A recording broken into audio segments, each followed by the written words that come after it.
or so with us. We've got a special guest here, Sam Falanga from Falanga & Co. I did say that right, didn't I? Exactly correct. Thank you, George. Good. And mate, we've known each other for a few years and we've seen your business growth and journey come along. And I think it was really just a matter of time really before we got you on the podcast, because I reckon you've got a great story and one that will help others in their pursuit of achieving excellence and financial freedom, let's call it for the cliche. But yeah, thanks for coming down all the way from Sydney as well. Yeah, no, I appreciate the time and giving us this opportunity. Like I said, coming down from Sydney to meet you, and we've probably known each other, close to 3 or 4 years? Yeah, I'd say that. So it's... and Robby too. And Robby. And we just met. Oh, you got on so well. Robby wore special cologne today. Yeah. Doesn't wear that normally. Good. Doesn't wear that normally on another podcast when it's just me and you. It's, I do. Yeah, I do. You just don't notice the little things, George. Yeah, that's how you maybe that. If you didn't say anything, I don't reckon you would have noticed. No. Oh, But you brought it up. might be a bit gay if I just say, oh, you sound nice today. You smell nice. Just like your baby blue shirt. Well, it goes with my eyes. Oh, why wouldn't I wear it? He's untold he's been told it goes well. Oh, yeah. That's it. Mate, tell us a little bit about yourself and your business, just for context, so people know what we're on about. Yeah, so we kicked off took over an older gentleman by the name of Joe DiGiulio in 2010. We were in inner city, so it was a suburb that's called Leichhardt. And from our journey, I started off like anyone else with one accountant and myself, doing everything from admin to the accounts to advertising to marketing. Yeah. So an accounting firm, just to clarify. Yeah, accounting firm. And he sort of taught me how to deal with small businesses. Yeah. So my background is from, a larger accounting firm called Crowe Horwath. And we decided there to take over, and it was a big change for me. So in a corporate world, you sort of prepare the accounts, and then you've done all the work, and then the work goes to the partner, and the partner goes to the meeting, and you don't get any say, or you don't even get to meet the client, unfortunately. And then 2010 came along, and I was given this opportunity, and it was a realization for me, but also, you could take the skills that I learned from the larger corporate accounting and apply those to the small businesses out there, which is something that was true to my heart because I grew up with small businesses in family and transportation. And it was a way to help, the little guy per se. But thrown into the deep end, don't get me wrong, you've got to do absolutely everything, take out the rubbish, clean the toilets. And then we've grown from there. So you get a few extra employees, you get an admin assistant to do corporate compliance. You get a marketer because you got a couple of dollars to actually pay a marketing firm. You get some new furniture, fix the office. And then we're fortunate enough with word of mouth to grow the business. And we're in a terrace, three-level terrace. And then we ended up knocking one wall out to put more desks, and then another wall and another fit out in the same commercial premises. And then in 2021, we decided to move to a larger 310 square meter office in Rhodes, which is another 15 minutes out of the city. And the open floor plan was what attracted us. We moved across there with 10 employees, obviously with room to grow. So we knew that we wanted to be in this for the next 20, 30 years. And, the open floor premises was the reason why, because when we had the terrace, you couldn't learn from your manager or your senior accountant if you're a junior, because they were so far physically located away from you. But the open floor was a fantastic idea because you're sitting in the close proximity to learn while they're on the phone with a client, or you could learn while they're in the meeting. So I tend to throw our junior accountants in the deep end per se. Yeah, good. Sink or swim. Yeah, and sometimes it's a fantastic idea. Sometimes it works against us because they learn so much so fast that then when they get poached from another accounting firm, they've already had the experience of dealing with a human one-on-one and interacting from that from that perspective. And now, fortunately for us, we've had an implementation of a general manager, which is now going on 2.5 years. So we brought Josh on board in order to help us facilitate that growth about where we want to get to. He's fantastic for our organization, coming from an MBA background. He brings a different mindset for us. Yeah, not an accountant. Not an accountant, yeah. So we went through a bit of a transition there to learn about someone that can guide us and has dealt with larger organizations. And just that positivity of it can get done has helped a lot, and helped with the staff as well. Yeah, that's awesome. A couple follow-up questions. So when you took over, were you working with that gentleman for a little while? Yep. Was there a transition period, or were you working with him and then bought him out? So no, it was basically I took over from day one. Yeah. From a legality perspective. Yeah. He was really wanted to concentrate on other things that he had going on. He's got an engineering company and he liked to play the stock market. Yeah.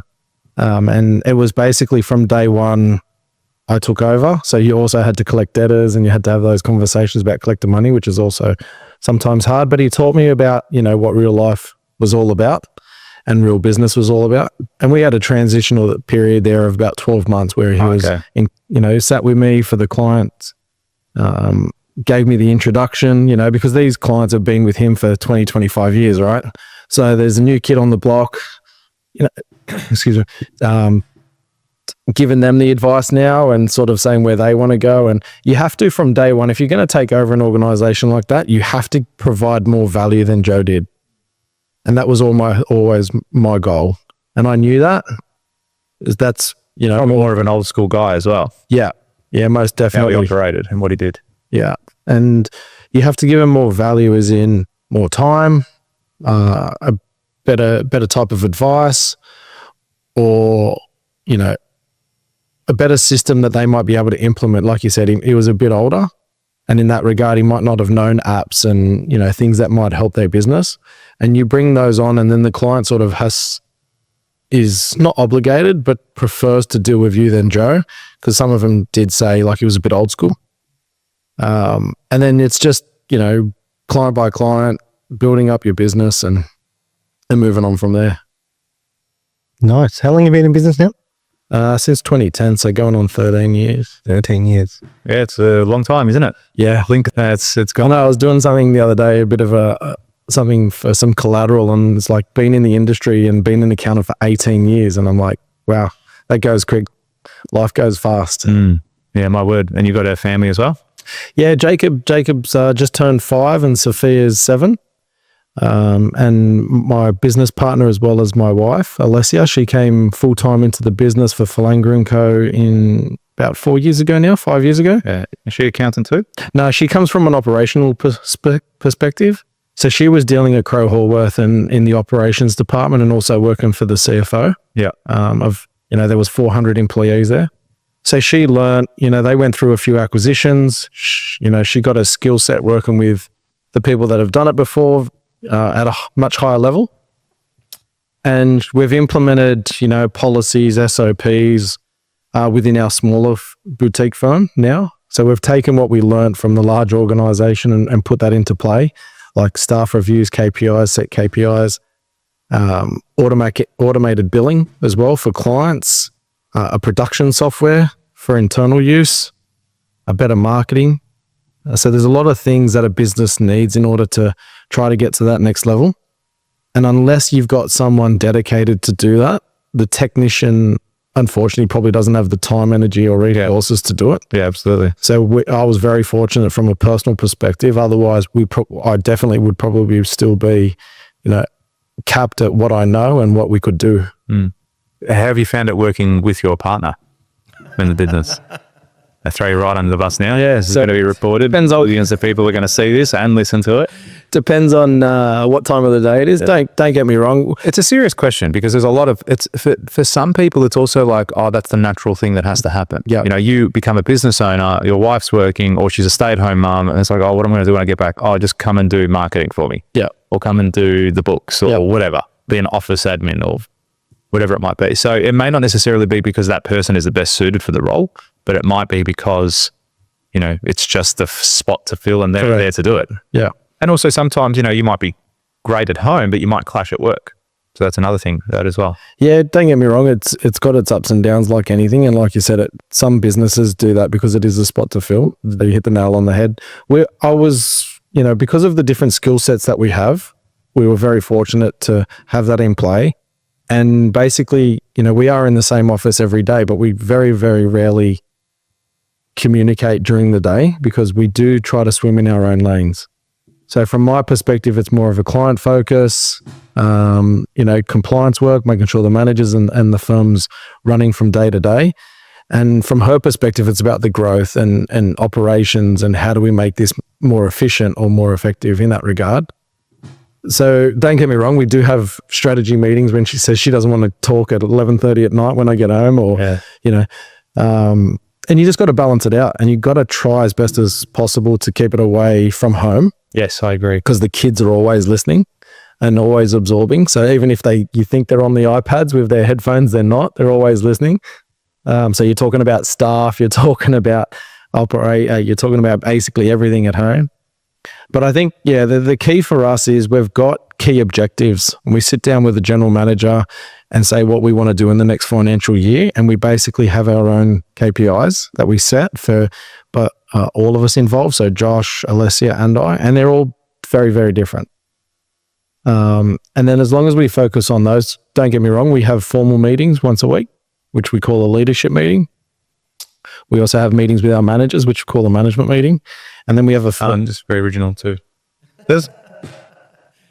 We're accountants, right? And then we have what do you call your team meetings? Yeah, firm meeting once a month. Yeah, and then we get in there once a month, say what everyone's learned.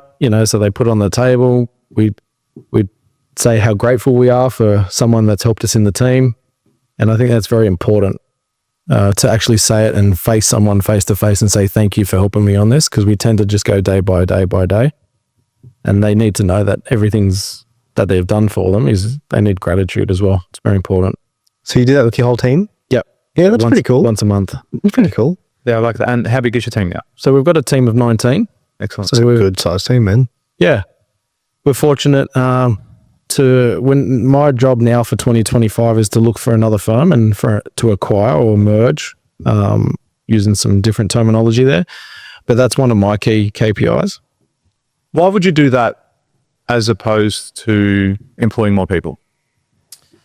Because if someone's set up, like you said, they've already got the trust of the client, and it would be what I had to do in 2010 with Joe. And I know that we can do that. I know that we're at Falanga & Co. We've got, probably the best systems in place because of, the skill set of Alessia and Josh and the production software that we've implemented. Some of the apps we know better than some of the staff that work at that organization as well, because when we've tried to do something, we've got the mentality that we do it well. Yeah. And don't get me wrong, you'll get the wrong app early on and you've spent some time on it, but if it's not good for your organization, you have to bite the bullet and just say it's not good for us. Cut ties. Yep. Yeah, unfortunately, yeah. And you've spent money on it. You've spent a lot of time, and time is money.